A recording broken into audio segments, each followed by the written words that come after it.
નમસ્કાર. આવતીકાલેમાં આપનું સ્વાગત છે અને આવતીકાલે કેવી રણનીતિ મદદરૂપ થઈ શકશે અને કયા સંકેતો પર નજર રાખવી જોઈએ એની ચર્ચા સાથે હાજર છું હું ઝરણા ગંટી. તો આવતીકાલના માર્કેટ પર ચર્ચા કરતા પહેલા આજના મુખ્ય સમાચારો પર નજર કરી લઈએ. સપ્તાહના પહેલા ટ્રેડિંગ સેશનના દિવસે બજારમાં મોટી વેચવાલી, નિફ્ટીનું 26,000ના સ્તરની નીચે ક્લોઝિંગ, તો બેંક નિફ્ટીમાં પણ 550 પોઈન્ટનો ઘટાડો. મિડ કેપ અને સ્મોલ કેપમાં વેચવાલી વધારે. બીએસસીના તમામ સેક્ટર ઇન્ડેક્સ લાલ નિશાનમાં બંધ. આજે રિયલ્ટી અને ડિફેન્સ શેર્સમાં સૌથી મોટો ઘટાડો. બંને ઇન્ડેક્સ 3.5% જેટલા ઘટ્યા. ગોદરેજ પ્રોપર્ટીઝ, પ્રેસ્ટીજ અને ભારત ડાયનામિક્સ વાયદાના ટોપ લૂઝરમાં થયા સામેલ. આજે પીએસયુ બેન્કો, મેટલ અને ઓટોમાં પણ રહી મોટી વેચવાલી. તો શરૂઆતી તેજી બાદ આઈટીમાં પણ ઉપલા સ્તરેથી જોવા મળી વેચવાલી. સતત 7મા દિવસે ઇન્ડિગોમાં સંકટ યથાવત. 8.25% ઘટીને બન્યો નિફ્ટીનો ટોપ લૂઝર. કંપનીના મત પ્રમાણે 10 ડિસેમ્બર સુધીમાં પરિસ્થિતિમાં સુધારો થવાની આશા. અને ફિનો પેમેન્ટ્સ બેંક ઉપર ફોકસ. આરબીઆઈ પાસેથી સ્મોલ બેંકનું ઇન પ્રિન્સિપલ અપ્રુવલ મળ્યા બાદ પણ શેર 8.5% જેટલો તૂટ્યો. એસએફપી ટ્રાન્ઝિશન પર વધુ ઓપરેટિંગ કોસ્ટના કારણે નફા પર અસર થવાની શક્યતા.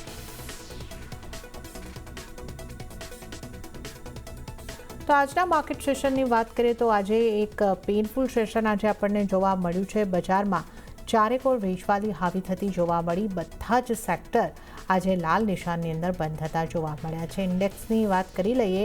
સેન્સેક્સની વાત કરીએ તો 0.71%નું દબાણ સેન્સેક્સમાં બન્યું અને 85,102 ઉપર બંધ થયો છે. નિફ્ટીની વાત કરીએ તો 26,000ના સ્તર પર નથી જળવાયા અને 0.86%ના દબાણ સાથે 25,960 ઉપર નિફ્ટીનું ક્લોઝિંગ આજે થતાં આપણે જોઈ શકીએ છીએ. બ્રોડર માર્કેટનું પેઇન વધારે હતું. મિડકેપ પર નજર કરી લો. 1.83%નું દબાણ મિડકેપમાં બન્યું છે.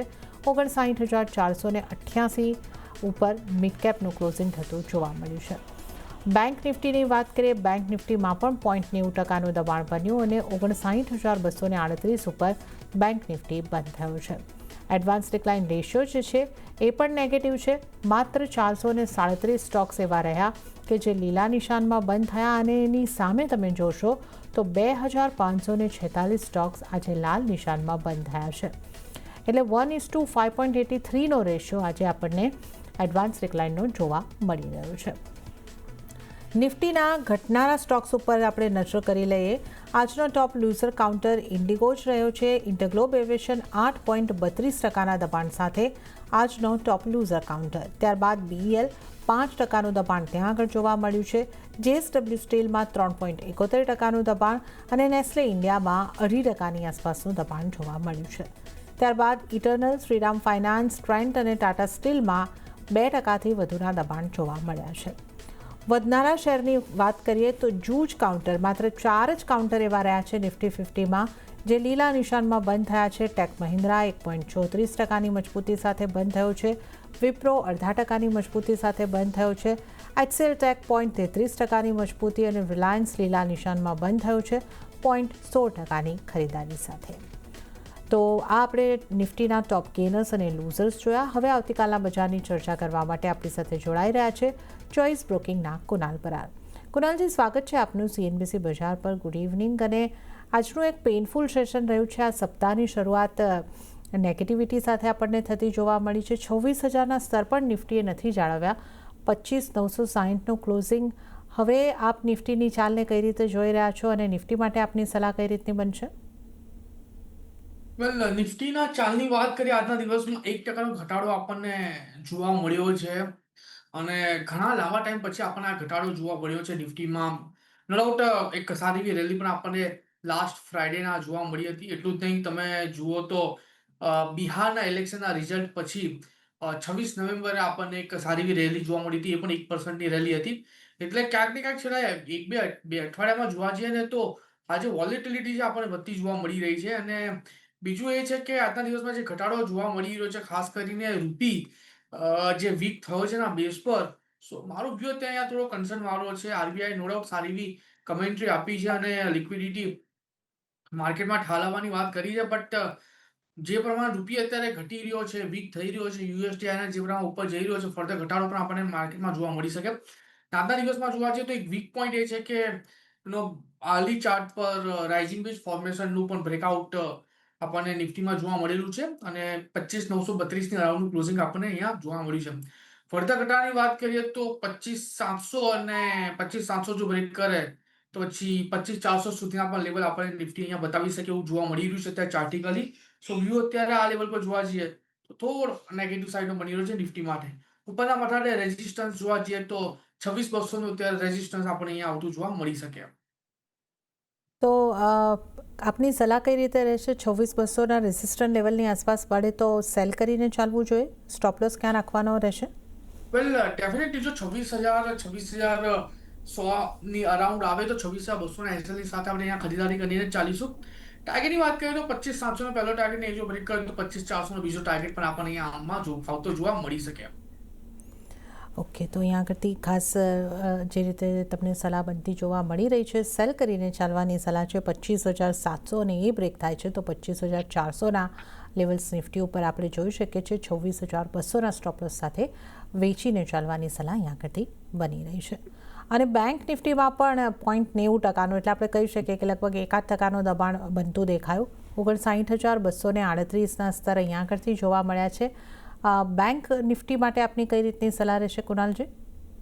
બેંક નિફ્ટીની વાત કરીએ તો બેંક નિફ્ટીમાં જે વ્યૂ બની રહ્યો છે એ પણ નેગેટિવ સાઈડનો અત્યારે હાલ પૂરતો બની રહ્યો છે. ગવર્મેન્ટ જસ્ટ આજના દિવસમાં જોવા જઈએ તો જે પીએસયુ બેંકમાં એફડીઆઈ ઇન્ક્રીઝ કરીને ચાલવાની વાત કરતા હતા ત્યારે એના પર પોઝ લગાવી દીધો છે. અત્યારે એ ઇન્ક્રીઝની વાત જે છે ત્યાં નથી ચાલી રહી, એટલે ડાયરેક્ટલી ઇમ્પેક્ટ આપણને એનો માર્કેટ પર આવતા જોવા મળી છે. અને બેંક નિફ્ટી અત્યારે આ લેવલ પર જોવા જઈએ તો આપણને 59,47 પાસે ટ્રેડ કરી રહ્યું છે. ફર્ધર ઘટાડામાં આપણને 58,600 અને 58,600 જો બ્રેક કરે તો 58,100 સુધીના પણ લેવલ આપણને બતાવી શકે. એટલે બેંક નિફ્ટીમાં પણ અત્યારે જે વ્યૂ બની રહ્યો છે નેગેટિવ સાઈડ જ બની રહ્યો છે.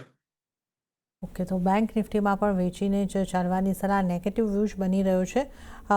નીચેની તરફ જો આપણે જોઈએ તો 58,600 અને એ બ્રેક થાય છે તો 58,100 સુધીના પણ લેવલ્સ તમે જોઈ શકો છો. તો નિફ્ટી, બેંક નિફ્ટી માટે કુનાલજીની સલાહ જે છે એ સેલ તરફ રહેવાની રહેશે. આ બેંક નિફ્ટી માટે સ્ટોપ લોસ કેટલો રાખવાનો રહેશે, કુનાલજી? બેંક નિફ્ટી માટે સ્ટોપ લોસની વાત કરીએ તો ઉપલા મથાળે જે રેઝિસ્ટન્સ અત્યારે આવી રહ્યું છે 59,800ના લેવલ પર આવી રહ્યું છે. એટલે 59,800 જો બ્રેક કરે તો ઘણી સારી મોમેન્ટમનું એક્સપેક્ટેશન આપણે રાખી શકીએ. ઓકે, તો બેંક નિફ્ટીની આપણે વાત કરી. સ્ટોપ લોસ 59,800નો અને ટાર્ગેટ 58,600 અને એ બ્રેક થાય છે તો 58,100ના. તો વેચીને ચાલવાની સલાહ, નેગેટિવ વ્યૂ નિફ્ટી બેંક ઉપર પણ બની રહ્યો છે. ત્યારે જ આપણે નિફ્ટી, બેંક નિફ્ટીની કુનાલજીની સ્ટ્રેટેજી જાણી. નિફ્ટીની અન્ય નિષ્ણાતોની સ્ટ્રેટેજી ઉપર પણ આપણે નજર કરી લઈશું. શરૂઆત કરીએ kushkodasara.comના કુશ કોડાસરાની સલાહથી. એમણે નિફ્ટીને સેલ કરીને ચાલવાની સલાહ આપી છે. કરંટ પ્રાઇસથી ટાર્ગેટ તેઓ જોઈ રહ્યા છે 25,750નો અને સ્ટોપ લોસ 26,125નો રાખવાની સલાહ કુશ કોડાસરા તરફથી બની રહી છે. અને હવે આપણે નજર કરીએ બોનાન્ઝા પોર્ટફોલિયોના વિરાટ જગડની સ્ટ્રેટેજી પર. એમણે નિફ્ટી ફ્યુચરને સેલ કરીને ચાલવાની સલાહ આપી છે.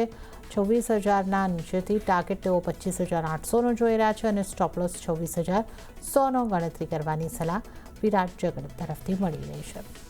નજર કરીશું પ્રુડન્ટ કોર્પોરેટના પ્રદીપ હોચંદાણીની સલાહ ઉપર. એમણે પણ નિફ્ટીને સેલ કરીને ચાલવાની જ સલાહ આપી છે. 25,892ની આસપાસથી ટાર્ગેટ તેઓ 25,740નો જોઈ રહ્યા છે અને સ્ટોપ લોસ 26,050નો રાખવાની સલાહ પ્રદીપ હોચંદાણી તરફથી. તો તમામ નિષ્ણાતોનો નેગેટિવ વ્યૂ અહીંયા આગળથી બની રહ્યો છે અને નિફ્ટી પર સેલ કરીને ચાલવાની સલાહ અહીંયાથી બની રહી છે. હવે આપણી સાથે કુનાલજી જોડાયેલા છે તો એમની સાથે આપણે ચર્ચાની શરૂઆત કરીશું. કુનાલજી, સતત ઇન્ટરગ્લોબ એવિએશન નિફ્ટીનો ટોપ લૂઝર બની રહ્યો છે. આજે પણ 8.5%નું દબાણ અહીંયા આગળથી બની રહ્યું છે. તો આ સંકટની વચ્ચે જેમની પાસે ઇન્ડિગોના કે ઇન્ટરગ્લોબ એવિએશનના શેર છે, એમણે શું કરવું જોઈએ? એક્ઝિટ કરવાની સલાહ બનશે કે કઈ રીતે આપ આ સ્ટોકને જોઈ રહ્યા છો? હજી કેટલો ઘટાડો અપેક્ષિત છે? વેલ જોવા જઈએ તો જે પ્રમાણે ત્યાં ઇન્ડિગો ટ્રેડ કરી રહ્યો છે, એક મોનોપોલી ઇન્ડિગોમાં આવતી જોવા મળી હતી. 60% માર્કેટ શેર હતું અને ડીજીસીએ જે નવા રૂલ્સ એન્ડ રેગ્યુલેશન્સ લઈને આવ્યા એની માટે ઘણો ટાઈમ આપવામાં આવ્યો હતો, પણ એ પ્રમાણેનું વર્તન આપણને ઇન્ડિગો તરફથી નથી જોવા મળ્યું અને મનસ્વી રીતે ઇન્ડિગોએ જે છે પોતાનું વર્તન બતાવ્યું છે અને એની ડાયરેક્ટ ઇમ્પેક્ટ જ્યારે આપણને એના સ્ટોક પર પણ જોવા મળી રહી છે. જે પ્રમાણે મલ્ટિપલ ફ્લાઇટ્સ કેન્સલ થઈ રહી છે, ડિલે થઈ રહી છે ને એના પછી જે સ્ટેપ, જે પગલાં ગવર્મેન્ટ તરફથી લેવામાં આવ્યા છે, તો મને એવું લાગે છે કે થોડો ઘટાડો હજુ આપણને આ લેવલ પર આવતો જોવા મળી શકે છે. એની ડાયરેક્ટ ઇમ્પેક્ટ આવનારા દિવસોમાં હજુ પણ આપણને ઇન્ડિગો પર આવતા જોવા મળી શકે છે. ઇન્ડિગો તરફથી સ્ટેટમેન્ટ પણ આવ્યું છે કે 10 ડિસેમ્બર પછી આપણને મોટાભાગની જે પરિસ્થિતિ જે થાળે પડે એવું લાગી રહ્યું છે. બટ જે પ્રમાણેનો વ્યવહાર આપણને ઇન્ડિગો તરફથી જોવા મળી રહ્યો છે, મને એવું લાગે છે કે એની નેગેટિવ સેન્ટિમેન્ટ હજુ પણ આપણને આગળ જતા જોવા મળી શકે છે. 4923ની અરાઉન્ડ અત્યારે કાઉન્ટર ટ્રેડ કરે છે અને વ્યૂ ડેફિનેટલી નેગેટિવ સાઈડનો છે. નીચલા મથાળે 4500 અને 4500 જો બ્રેક કરે તો 4250 સુધીના પણ લેવલ આપણને આવતા જોવા મળી શકે છે. ટોટલી અવોઇડ કરીને ચાલવાની સલાહ રહેશે અત્યારે ઇન્ડિગોમાં. ટોટલી અવોઇડની સલાહ અહીંયા આગળથી ઇન્ડિગોમાં મળી રહી છે. નીચેની તરફના લેવલની વાત કરીએ તો 4500 અને એ તૂટે છે તો 4250 સુધીના લેવલ્સ પણ તમે ઇન્ડિગોમાં બનતા જોઈ શકો છો. તો ટોટલ અવોઇડ ઇન્ટરગ્લોબ એવિએશન. સાથે જ આપણે વાત કરી લઈએ GMR એરપોર્ટ. ત્યાં પણ લગભગ 4.5%થી વધારેનું દબાણ આજના દિવસે બનતું દેખાયું. કયા સપ્તાહમાં પણ આપણે દબાણ સાથેનું કામકાજ આ કાઉન્ટર ઉપર જોયું હતું. અહીંયા આપની કઈ રીતની સલાહ બનશે? વેલ, GMR એરપોર્ટની વાત કરીએ અત્યારે આ લેવલ પર, તો જે વ્યૂ બની રહ્યો છે GMR એરપોર્ટને લઈને, એક સારો એવો ઘટાડો કાઉન્ટરે આપણને બતાવ્યો છે 110ના લેવલથી લઈને 98ના લેવલ સુધી. ઓવરઓલ જે વ્યૂ બની રહ્યો છે થોડો ઘટાડાવાળો બની રહ્યો છે. 92 સુધીના લેવલ આપણને એઝ અ ટાર્ગેટ આ કાઉન્ટરમાં આવતા જોવા મળી શકે. ઓકે, તો અહીંયા પણ આપણે એક ઘટાડો સાથેનો જ કારોબાર થતા જોઈ શકીએ છીએ. એક નેગેટિવ વ્યૂ GMR એરપોર્ટ ઉપર પણ. કુનાલજી, ગયા સપ્તાહમાં આપણે થોડા મેટલ રિલેટેડ કાઉન્ટરમાં પોઝિટિવિટી જોઈ હતી, પણ આજે ત્યાં પણ આપણે જોઈએ તો એક દબાણ તરફનું જ કામકાજ થતું દેખાયું છે. જેમાં નાલ્કોની વાત કરીએ તો આ કાઉન્ટર એક સારી મજબૂતી બતાવી રહ્યું હતું ગયા સપ્તાહમાં, પણ આજે 0.5% દબાણ છે. આ ઉપરાંત JSW સ્ટીલ, ટાટા સ્ટીલ, આ બધા નિફ્ટી 50ના કાઉન્ટરમાં પણ 2 થી 3% દબાણ આજના દિવસે બન્યું છે. તો મેટલ્સને આપ કઈ રીતે જોઈ રહ્યા છો? હિન્દ ઝિંક પણ ગયા સપ્તાહમાં સારું ચાલ્યું હતું, ત્યાં પણ આજે 2-2.5% દબાણ છે. વેલ, મેટલની વાત કરીએ, ઓવરઓલ મેટલની કાઉન્ટરની વાત કરીએ તો જે પ્રમાણેનો વ્યૂ બની રહ્યો છે અત્યારે આ લેવલ પર થોડોક ડાઇસી બની રહ્યો છે. આજના દિવસમાં જોવા જઈએ તો 2%નો ઘટાડો આપણને નિફ્ટી મેટલમાં જોવા મળી રહ્યો છે. એટલું જ નથી, એક નેગેટિવ ડાયવર્જન્સ અત્યારે આ લેવલ પર આપણને નિફ્ટી મેટલમાં જોવા મળી રહ્યો છે. એવું લાગી રહ્યું છે કે 9990 સુધીના લેવલ નિફ્ટી મેટલમાં આપણને આવતા જોવા મળી શકે. નહીં જો બ્રેક કરે તો પછી 9780 સુધીના પણ લેવલ આપણને નિફ્ટી મેટલમાં આવતા જોવા મળી શકે. નવ સામે નાલ્કો છે, ટાટા સ્ટીલ છે, આ બધા સ્ટોકની વાત કરીએ તો ટોપ લેવલથી અત્યારે એક બેરિશ રિવર્સલ ફોર્મેશન આપણે અહીંયા બનતું જોવા મળી રહ્યું છે. ખાસ કરીને નાલ્કોની વાત કરીએ તો આજના દિવસમાં એક બેરિશ એંગલ ફોર્મેશન બનાવી છે. વ્યૂ ડેફિનેટલી નેગેટિવ સાઈડનો છે. 276ના એસએલની સાથે શોર્ટ કરીને પણ ચાલી શકાય. લો લેવલ પર ટાર્ગેટની વાત કરીએ તો 260નો પહેલો ટાર્ગેટ અને જો બ્રેક કરે તો 249નો બીજો ટાર્ગેટ પણ અહીંયા આપણને આવતો જોવા મળી શકે. અને હવે આપના ટ્રેડિંગ કોલ્સ જાણી લઈએ તો કયા બની રહ્યા છે આપના ટ્રેડિંગ કોલ્સ? વેલ, ટ્રેડિંગ કોલની વાત કરીએ તો આજના દિવસમાં હું થોડુંક અવોઇડ કરીને ચાલવાની સલાહ આપી રહ્યો છું. કેમ કે આજના દિવસમાં જે ઘટાડો અત્યારે આપણને જોવા મળી રહ્યો છે, જે પ્રમાણે આજના દિવસમાં 1% ઘટાડો જોવા મળી રહ્યો છે, મને એવું લાગે છે કે આવનારા દિવસોમાં હજુ પણ ફર્ધર ઘટાડો માર્કેટ આપણને બતાવી શકે અને નીચે 25700 સુધીના લેવલ બતાવી શકે. એટલે હજુ પણ પેઇન બાકી છે માર્કેટમાં, જે આપણને જોવા મળી શકે છે. તો ત્યાં ટાઈમિંગ માટે અવોઇડ કરે વધારે સારું રહેશે કોઈ પણ નવી પોઝિશન બનાવવા માટે. ઓકે, તો અત્યારે અવોઇડ કરીને ચાલવાની થોડી સલાહ અહીં આગળથી બની રહી છે. માર્કેટમાં હજી વધારે પેન આવી શકે છે. ત્યારે જ આજે ઘટાડા તરફ રહેલા વધુ સેક્ટરની વાત કરીએ તો રિયલ એસ્ટેટ સેક્ટરમાં જ સૌથી વધારે ઘટાડો જોવા મળ્યો છે. ત્યાંથી જો આપણે વાત કરીએ, ગોદરેજ પ્રોપર્ટીનું કાઉન્ટર જો આપણે નજર કરીએ તો ખાસું એવું દબાણ અહીંયા આગળથી બનતું દેખાયું હતું. DLF 4.5%, ગોદરેજ પ્રોપર્ટીની આપણે વાત કરી 5.5%ની આસપાસનું દબાણ. પ્રેસ્ટીજ એસ્ટેટમાં પણ આ જ રીતનું દબાણ. મોટાભાગના રિયલ એસ્ટેટ કાઉન્ટર આજે નેગેટિવમાં કામ કરી રહ્યા હતા. કઈ રીતની આ સેક્ટરના સ્ટોક પરથી આપની સલાહ બનશે? વેલ, DLFની વાત કરીએ, ખાસ કરીને આપણે વાત કરીએ બીજા રિયાલિટી કાઉન્ટર્સની, તો નો ડાઉટ આજના દિવસમાં આપણને એક ઘટાડો જોવા મળેલો છે. અને ઓવરઓલ જે પ્રમાણે અત્યારે રિવ્યુ બની રહ્યો છે, જે પ્રમાણે અત્યારે રિયાલિટી કાઉન્ટર્સમાં આપણને મોમેન્ટમ જોવા મળી રહી છે, મને લાગે છે કે જે વ્યૂ અત્યારે જે અત્યારે સેન્ટિમેન્ટ બની રહ્યું છે એમાં ફર્ધર ઘટાડો પણ આપણે આ કાઉન્ટરમાં આવતો જોવા મળી શકે. ડીએલએફ આજના દિવસમાં 4.5% નીચે હતો, પ્રેસ્ટીજ 4.5% નીચે હતો, લોડા 3.5% નીચે હતો. પણ બીજા ઓગમેન્ટેડ રિયાલિટીની વાત કરીએ, ગોદરેજ પ્રોપર્ટીઝની વાત કરીએ તો મોટાભાગનો ઘટાડો આ બધા જ કાઉન્ટરમાં આપણને આવતો જોવા મળી રહ્યો છે. ફર્ધર ઘટાડાનું એક્સપેક્ટેશન પણ આપણે રાખી શકીએ. એટલે વ્યૂ અત્યારે ટોટલી નેગેટિવ સાઇડનો બની રહ્યો છે. હું કોઈ સ્પેસિફિક લેવલની વાત નહીં કરું, પણ જો પોઝિશન અત્યારે લોંગ ટર્મ માટે લીધેલી હોય તો પછી હોલ્ડ કરીને ચાલવાની સલાહ છે. એમાં તો કોઈ બેમત નથી, કોઈ ગભરાવાની જરૂર નથી. ટ્રેડિંગના લિહાઝથી જો આજના દિવસમાં લોંગ પોઝિશન ઇનિશિએટ કરેલી છે તો હું કહીશ કે કાલના ઓપનિંગમાં એક વખત એક્ઝિટ કરીને ચાલવાની સલાહ રહેશે. ફર્ધર ઘટાડો પણ આપણે આ કાઉન્ટર્સમાં આવતો જોવા મળી શકે. ઓકે, તો આ રિયલ એસ્ટેટ કાઉન્ટર પર કઈ રીતની તમારે રણનીતિ રાખવાની છે એની આપણે વાત કરી છે. આ ડિફેન્સના સ્ટોકમાં પણ કુનાલજી ખાસો ઘટાડો જોવા મળ્યો.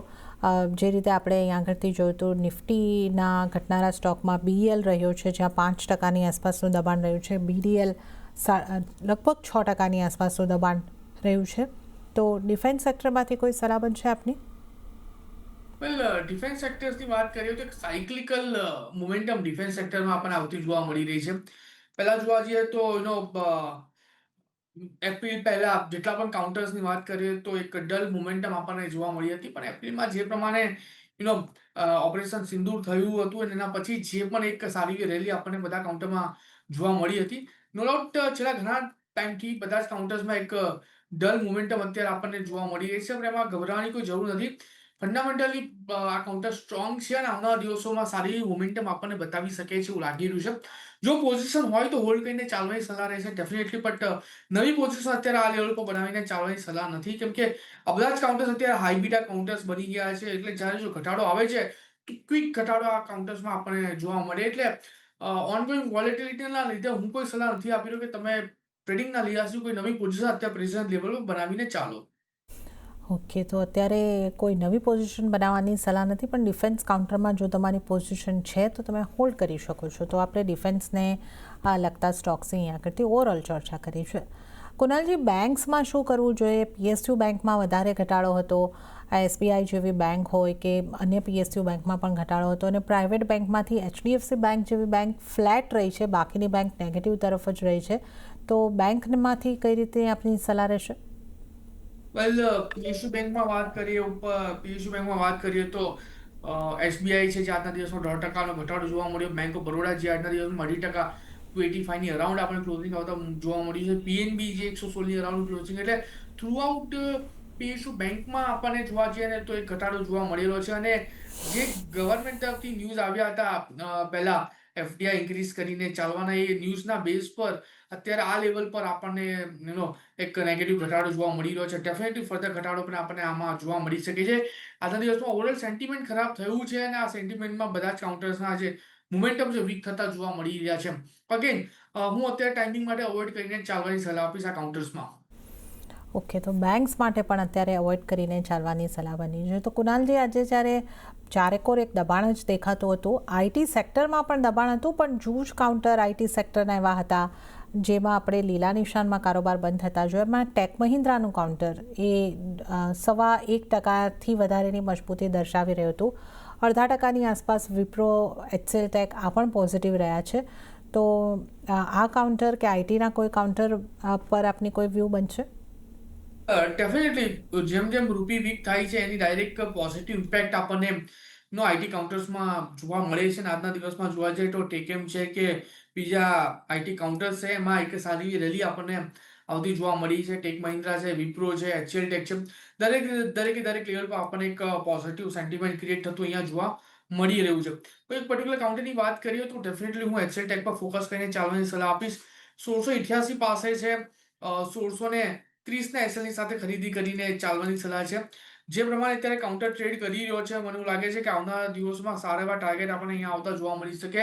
પહેલો ટાર્ગેટ 1735નો રહેશે અને 1735 જો બ્રેક કરે છે તો પછી ઉપરમાં વન વે રેલીમાં આપણને 1800 સુધીના પણ લેવલ એચએલ ટેક બતાવી શકે. એટલે એચએલ ટેક પર અહીંયા આ લેવલ પર ફોકસ કરીને ચાલવાની સલાહ જરૂરથી રહેશે.